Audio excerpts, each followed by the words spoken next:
ಅರ್ಧ ಗಂಟೆಯ ನಂತರ ಮಾಲ್ ಒಳಗೆ ಕಳುಹಿಸಿದ್ದಾರೆ ಸಿಬ್ಬಂದಿ ರೈತನನ್ನು. ಮಾಲ್ ಸಿಬ್ಬಂದಿಯ ವರ್ತನೆಗೆ ವ್ಯಾಪಕ ಆಕ್ರೋಶ ವ್ಯಕ್ತವಾಗ್ತಾ ಇದೆ. ಆಕ್ರೋಶದ ಬಳಿಕ ಮಾಲ್ ಒಳಗೆ ರೈತನ ಪ್ರವೇಶಕ್ಕೆ ಅನುಮತಿಯನ್ನು ಕೊಟ್ಟಿರುವಂಥದ್ದು. ನೋಡಿ, ಈ ಉತ್ತರ ಭಾರತ ಎಲ್ಲೆಲ್ಲಿಂದನೋ ಬಂದಿರ್ತಾರೆ, ಅವ್ರಿಗೆ ರೈತರ ಬೆಲೆ ಏನು ಅನ್ನೋದು ಗೊತ್ತಿರಲ್ಲ, ಅವರ ಪರಿಶ್ರಮ ಏನು ಅನ್ನೋದು ಗೊತ್ತಿರಲ್ಲ. ಈ ರೀತಿ ಹುಚ್ಚಾಟವನ್ನು ಮಾಡ್ತಾ ಇರುವಂಥದ್ದು. ಮಾಡಲಿರೋ ಅಂತೇಳಿ ಕೇಳಿ ಆಮೇಲೆ ಮೀಡಿಯಾದ ನಮ್ಮ ಫ್ರೆಂಡ್ ಇದ್ದಾರೆ, ಮೀಡಿಯಾದವ್ರು ಅಂತಂದು ಅಂದಮೇಲೆ ಅವ್ರು ಅಲೋ ಮಾಡಿದ್ರು. ಹಾಫ್ ಆನ್ ಅವರ್ ವೇಟ್ ಮಾಡಿಸಿ ಆಮೇಲೆ ನಮ್ಮ ಫ್ರೆಂಡ್ಸ್ ಮೀಡಿಯಾದವ್ರಲ್ಲಿ ಇದ್ದಾರೆ ಅಂದಿದ್ದಕ್ಕೆ ಅಲೋ ಮಾಡಿದ್ದು. ಏನು ರೀಸನ್ ಅಂತೆ? ಪಂಚೆ ಹಾಕೊಂಬಂದಿರೋದೇ ಅವ್ರಿಗೆ ಅಲೋ ಮಾಡಲ್ವಂತೆ. ಪಂಚೆ ಹಾಕೊಂಬಂದಿರೋರು ಅಲೋ ಮಾಡಲ್ಲ ಅಂತಂದು ಹೇಳಿದ್ದವರು, ಡೈರೆಕ್ಟಾಗಿ ಹೇಳಿದ್ದು. ಅಲೋ ಮಾಡಲ್ಲ ಅಂದರೆ ಜನರಿಗೆ ಗೊತ್ತಾಗೋ ರೀತಿ ಬೋರ್ಡ್ ಹಾಕ್ಬೇಕು ತಾನೆ, ಅದನ್ನು ಮಾಡಿಲ್ಲ ಅಂತ. ಹೌದು, ಅದೇ ಅದು ಎಲ್ಲೂ ಗೊತ್ತಿಲ್ಲ, ಎಲ್ಲೂ ಇಲ್ಲ ಅದು. ಆ ಥರ ಏನು ನಾವೇನು ಅಷ್ಟೇನು ಕೇಳಲಿಲ್ಲ. ಬಟ್ ಅಲೋ ಮಾಡಿಲ್ಲ ಅಂದ್ರೆ ಏನು ಮಾಡೋಕ್ಕತ್ತೆ ಅಂತ ರಿಟರ್ನ್ ಹೋಗಕ್ಕೆ ರೆಡಿ ಆಗಿದ್ವಿ. ಬಟ್ ಅದೇ ನಮ್ಮ ಫ್ರೆಂಡಿಗೆ ಫೋನ್ ಮಾಡಿ ಮತ್ತೆ ನೀವು ಎಲ್ಲಿಂದ ಬಂದಿರೋದು, ಯಾವ ಫಿಲಮ್? ನಾವು ಇಲ್ಲೇ ಸರ್, ಇಲ್ಲೇ ನಾನಿರೋದು ಬೆಂಗಳೂರಲ್ಲೇ. ನಮ್ಮ ತಂದೆ ತಾಯಿ ಊರಿಂದ ಬಂದಿದ್ದರು, ಆರೇಮಲಾಪುರ ಅಂತ ಊರು ನಮ್ಮದು. ಅಲ್ಲಿಂದ ಬಂದಿದ್ದರು. ಇಲ್ಲೇ ನಾನು ಚಂದ್ರಲೆ ಹೋಟೆಲ್ ಇರೋದು, ಚಂದ್ರಲೆ ಹೋಟೆಲಿಂದ ಇಲ್ಲಿ ಬಂದಿದ್ದು ಸಿನಿಮಾ ನೋಡೋಕ್ಕೆ ಅಂತ. ಸೊ ಹಿಂಗಾಯ್ತು ಸರ್. ನೀವು ಪ್ರಶ್ನೆ ಮಾಡಿದಾಗ ಅವ್ರು ಏನು ಹೇಳ್ತಾರೆ? ಪಂಚೆ ಹಾಕೊಂಬಂದಿದ್ದಾರೆ ಸರ್, ಅದಕ್ಕೆ ಅಲೋ ಮಾಡ್ತಾ ಇಲ್ಲ ಅಂತಂದೇ ಹೇಳ್ತಾರೆ. ಪಂಚೆ ಹಾಕೊಂಬಂದಿರೋದಕ್ಕೆ ಅಲೋ ಮಾಡಲ್ವಂತೆ, ಆ ಥರ ಹೇಳಿದ್ವಿ ಸರ್. ಇನ್ಮೇಲೆ ನೀವು ಇದ್ರಾ ಏನಂತಾರೆ? ನಾವು ಇದ್ದೀವಿ ಇವ್ರ ಜೊತೆಗೆ. ನಾವು ಪಂಚೆ ಹಾಕ್ಯಂಬಂದಿದ್ವಲ್ಲ, ನೀವು ಪಂಚೆ ಹಾಕ್ಯಂಬಂದಿದ್ದೀರಪ್ಪ, ನೀವು ಇಬ್ಬರು ಹೋಗ್ರಿ, ಇವ್ರು ಹೋಗಿ ಕಳ್ಸಂಗಿಲ್ಲ ಅಂತಂದ್ರೆ. ಅಯ್ಯ ಹಂಗಲ್ರಿ, ನಾವು ದೂರದ್ದು ಬಂದವ್ರಿ ಅಂದ್ವಿ. ದೂರದ್ದು ಬಂದ್ರೆ ನಾವು ಹಂಗೆ ಬಿಡಕ್ಕೆ ಬರೋದ್ರಪ್ಪ, ನಮ್ದು ಅಲ್ಲಿ ಇದನ್ನು ಫಾಲೋ ಮಾಡ್ಬೇಕಾಗಿರ್ತೈತಿ. ನಮ್ಮ ಮ್ಯಾಗಳವ್ರು ಹೇಳಿದ್ದ ಫಾಲೋ ಮಾಡ್ಬೇಕಾಗಿರ್ತೈತಿ, ಹಂಗೆ ಕಳ್ಸಕ್ಕೆ ಬರೋದಿಲ್ಲ ಅಂದ್ರೆ. ಮತ್ತಿನ್ನೇನು ಇದು ನಡಿಯಪ್ಪ, ಹೋಗೋಣ ಮನೆ ಕಡೆಗೆ, ಮತ್ತು ಹೋಗೋಣ್ರಿ. ಎಷ್ಟು ಗಂಟೆ ಒಳಗೆ ಹೋಗಿದ್ರಿ? ಯಾಕೆ ಅವ್ರ ಒಳಗಡೆ ಬಿಡಿ? 6 ಗಂಟೆಗೆ ಬಂದಿದ್ದೀವಿ ರೀ. ಬಂದು ಟಿಕೆಟ್ ತೆಗಿಸ್ಕೊಂಡು ಏನು ಹೋಗ್ಬೇಕು. ಅಲ್ಲ ಇವರು ಒಳಗೆ ಬಿಡಲಿಲ್ಲ, ಪಂಚೆ ಹಾಕ್ಯಂಡು ಹೋಗೋರು ಬರೋಂಗಿಲ್ಲ ಅಂದಿಂದ ಮತ್ತೆ ನಿಂತ್ಕೊಂಡು ಅವ್ರ ಪೆಂಡನ್ ಕೊಟ್ಟ ಮಾತಾಡಿಂದೆ. ಅವಾಗ ಮತ್ತೊಂದು ಅರ್ಧ ತಾಸು ಕಾಸಿ ಕಳಿಸಿದ್ರು. ಹೋಗಿ ನೋಡ್ಬೇಕು. ಅವರು ಈ ರೀತಿ ಮೊದಲೇ ನಿಮಗೆ ಟಿಕೆಟ್ ತಗೊಳ್ಳೋದಕ್ಕಿಂತ ಮುಂಚೆ ಏನು ಹೇಳಿಲ್ಲ, ಟಿಕೆಟ್ ತಗೊಂಡಾದ್ಮೇಲೆ ನಾವು ಒಳಗಡೆ ಬಿಡಲ್ಲ ಅಂತ ಹೇಳಿದ್ರೆ? ಟಿಕೆಟ್ ತಗೊಂಡಿದ್ದಿಲ್ರಿ, ಏನೋ ಅಲ್ಲ, ಇನ್ನೂ ಟಿಕೆಟ್ ತಗೊಂಡಿಲ್ಲ. ಒಳಗಡೆಗೆ ಮೊದಲನೇ ಬಿಡಲಿಲ್ಲ, ನಮ್ಮನ್ನು ಒಳಗಡೆ ಎಂಟ್ರಿನೇ ಬಿಡಲಿಲ್ಲ.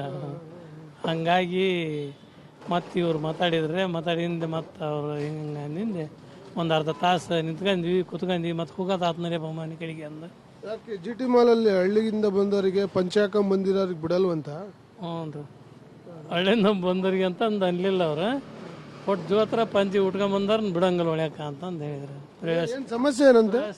ಇಲ್ಲ ಅಂತ ಅಷ್ಟು ಹೇಳಿದ್ರಿ. ನಾವು ಅದನ್ನೆಲ್ಲ ಯಾಕೆ ಕೇಳಕ್ಕೆ ಹೋಗನ್ರಿ. ನಾವು ಪಂಚೆ ಹಾಕೊಂಡ್ ಬಂದಿದ್ದೀನಿ ಅಂತ ಹೇಳಿದ್ಮೇಲೆ ಒಳಗಡೆ ಬಿಡಲ್ಲ ಅಂತ ಹೇಳಿದ್ಮೇಲೆ ಏನ್ ಸಮಸ್ಯೆ ಸರ್? ಪಂಚೆ ಹಾಕೊಂಡ್ರೆ ನಮಗೆ ಒಳಗಡೆ ಹೋಗ್ಲಿಕ್ಕೆ ಅಂತ ಕೇಳಿದ್ರೆ ಪಂಚೆ ಹಾಕ್ಯಂಬಂದವ್ರನ್ನ ಬಿಡಂಗಿಲ್ಲ ಅಂತ ಅದನ್ನು ಹೇಳಿದಾರೆ ನಮಗೆ. ಅದನ್ನು ನಾವು ಫಾಲೋ ಮಾಡ್ಬೇಕಾಗಿರ್ತೈತಿ.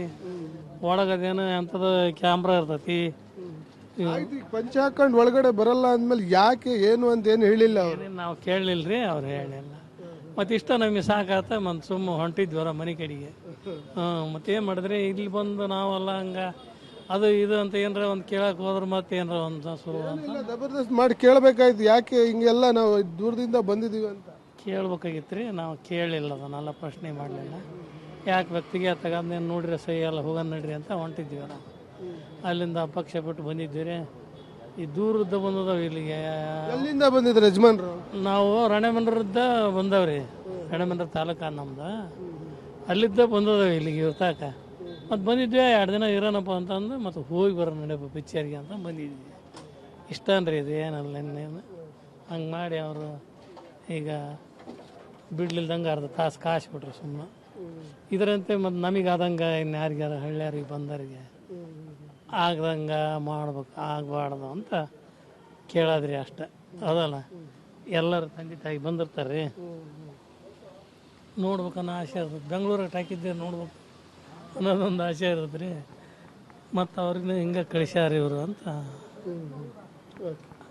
ಇದು ಮಗನ ಜೊತೆ ಜಿ ಟಿ ಮಾಲ್ಗೆ ಸಿನಿಮಾ ನೋಡಲಿಕ್ಕೆ ಬಂದಂಥ ರೈತರಿಗೆ ಒಳಗಡೆ ಬಿಡದಂತೆ ಜಿ ಟಿ ಮಾಲ್ನ ಸಿಬ್ಬಂದಿಯವರು ದುಂಡಾವರ್ತನೆ ತೋರಿರುವಂಥದ್ದು. ಅದಾದ ಬಳಿಕ ಒಂದಷ್ಟು ಬೇರೆ ಜನರ ಹೆಸರು ಹೇಳಿದ ಬಳಿಕ ಒಳಗಡೆ ಬಿಟ್ಟು ಕೊನೆಗೆ ಫಿಲಮ್ ನೋಡಿ ಹೊರಗೆ ಬಂದಿದ್ದೀವಿ ಅನ್ನುವಂಥ ಮಾತನ್ನು ಹೇಳ್ತಿರುವಂಥದ್ದು.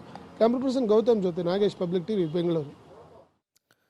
ಪಂಚೆ ಹಾಕಿದ್ರು ಅನ್ನುವಂತಹ ಕಾರಣಕ್ಕೆ ಪ್ರವೇಶ ನಿರ್ಬಂಧ ಮಾಡಿರುವಂಥದ್ದು. ಆ ವ್ಯಕ್ತಿಗೆ, ಸಿಬ್ಬಂದಿಗೆ ಪಂಚೆ ಮಹತ್ವ ಗೊತ್ತಿಲ್ಲ ಅಂತ ಕಾಣಿಸುತ್ತೆ.